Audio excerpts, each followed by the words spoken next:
Now to the city of Gulfport and what's happening in Mississippi's second largest city. Mayor Hugh Keating joins us now for a look at what's happening. You've been in office now for a few months. This week you were busy with cruising the coast. You've got your cruising shirt on, and it was a little rocky start on Sunday with the rain, but overall Cruise Central going to Jones Park, I'm sure that was big, and the turnout was just outstanding all week. It has been. We are so blessed to have such a wonderful event. I was talking with Woody Bailey about it. It's a living, breathing event that encompasses the entire coast. And Gulfport's very fortunate to be the host nerve center for it. Jones Park's a perfect venue, and the skies have been beautiful the last few days and are going to be for the weekend. So record-breaking number of vehicles. Yeah, right. I'm sure Woody's going to talk about it. We're going to talk more about cruising the coast with him in just a bit. And the traffic flow was all good around Jones Park for the most part? Yeah, it has been. Okay.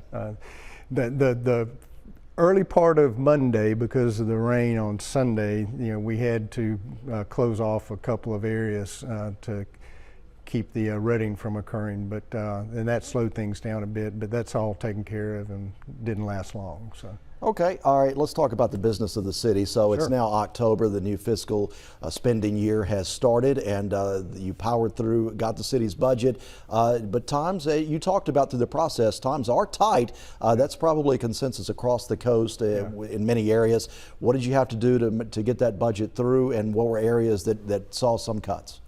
Well, first of all, let me say I'm very proud of our city council for working to come together to achieve a budget without a lot of controversy. I mean, there was some pain, as we all know, but at the end of the day, they all worked together, and we came out. We've got a very small projected surplus, but that is as a result of actually carving the disposable income opportunities to the bone. And you had to tighten up in some places. We had to tighten up, and unfortunately we're not able to give pay raises to across the board.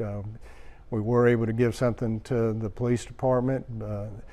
Would love to have given some to fire, and next year we're going to be optimistic about the fact that we're going to be able to help everybody, but in order to be able to do that, we've got to get some help legislatively on our sales tax okay, so program. What are you going to be looking at with that? Well, we've talked about this before. You may have heard me speak about it. Others have, but the online sales are increasing, right, and the over-the-counter sales are not keeping pace with that. The online sales are called use taxes because the point of sale is actually out of state. And so when the money comes back to Mississippi and then comes down to the municipality, and this is true of all municipalities, they're getting less than they would had it been an over-the-counter sale with the statutory diversion that we get.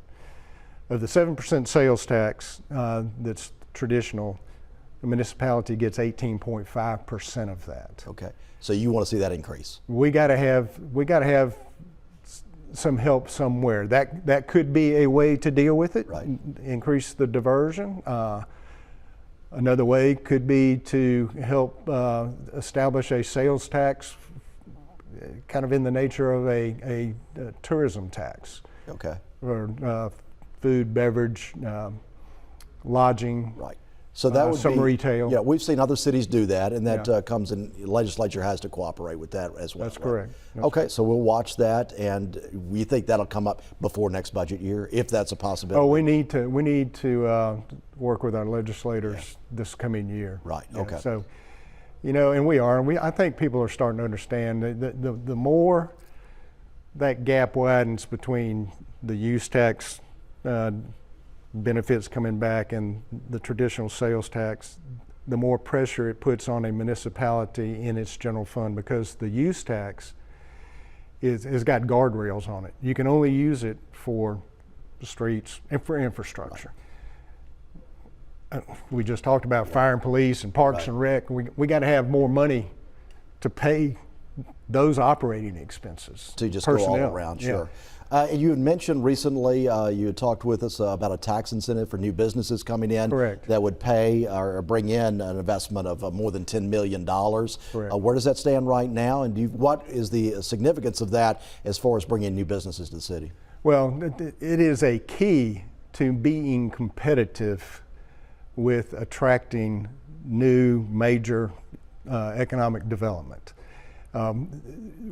We are working on doing some analysis for the council to show the benefits of economic that'll come from the economic development derived from tax incentives. So that it's a work in process, and we're going to bring it back to the council. Okay, so we could be looking for that soon. Sure. As far as construction projects go, Landon Road is making project. That's been. It is. It looks a lot better. It does look a lot better. Yeah. It really does. You can see the traffic flow is already better since all the lanes are open. It was painful for a while. We appreciate people's patience, and we understand that that it's not a convenient thing. But this was a project that'll be supplemented by a county project also in further to the west. But we're pleased that that's turned out like it has. All right. We got some other projects that are in the pipeline. Obviously, we got as far as the hotels that we've talked about, the developing in downtown Gulfport. The town center's about been hearing this for several months now, but they're definitely going to be breaking ground in November. Okay, that's okay. I've been assured of that multiple times by the developers. Yeah, and that town center development, multi-use, right there on one of the most visitable properties Game changers. in the coast, right there at 49 and 90 downtown. As far as crime goes in the city, we really haven't seen widespread crime in the city of Gulfport in a while, I think.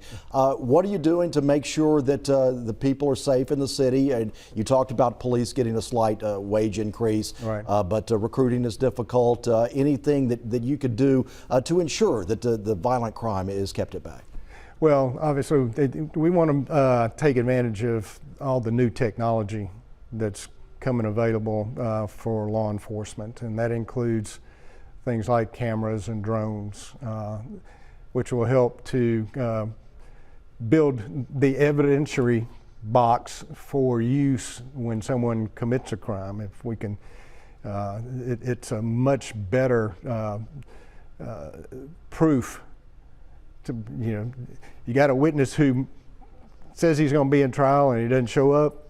But if you've got a photograph, if you got cameras, surveillance, then that helps quite a bit. Okay. So you're building that security process throughout the city? We're in the process of working on that right now. Okay. Well, we've already got some tag readers, but these are going to be more general. Yeah, real deterrence there.